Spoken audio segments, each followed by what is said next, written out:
2026 ஒரு magic year கிடையாது.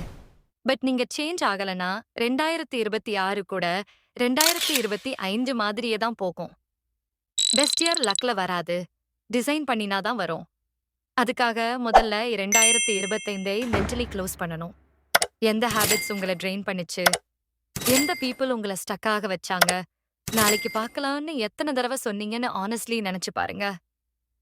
Same mind செட்டோட நியூ இயர்க்குள்ள நுழைஞ்சா ரிசல்ட்ஸ் கூட சேமா தான் இருக்கும். 2026க்கு எல்லாத்தையும் சேஸ் பண்ணாதீங்க. ஜஸ்ட் ஒன் தீம் சூஸ் பண்ணுங்க. டிசிப்ளின், ஹெல்த், கரியர், மனி அல்லது பீஸ். இந்த ஒன் வேர்ட் தான் உங்க கம்பஸ். 2026ல எடுக்கிற ஒவ்வொரு டிசிஷனும் இந்த தீமுக்கு மேட்ச் ஆகணும். If your word is discipline, motivation optional ஆகிடும்.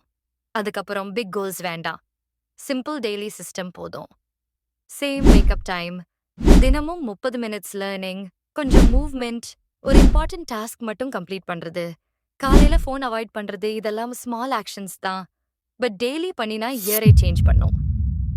உடல் ஆரோக்கியத்துக்கு டயட் எப்படி முக்கியமோ, மன ஆரோக்கியத்துக்கு கான்டென்ட் டயட் அதே மாதிரி முக்கியம்.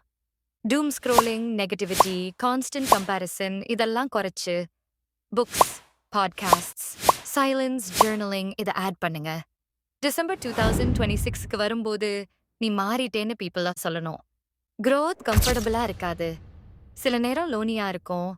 ஸ்லோவா தான் தெரியும். ஆனா அது பவர்ஃபுல்லா இருக்கும். 2026 வரத்தான் போகுது. கொஸ்டின் என்னன்னா, நீங்க அதை டிஃபால்ட்டா வாழ போறீங்களா? இல்ல டிசைன் பண்ணி வாழ போறீங்களா?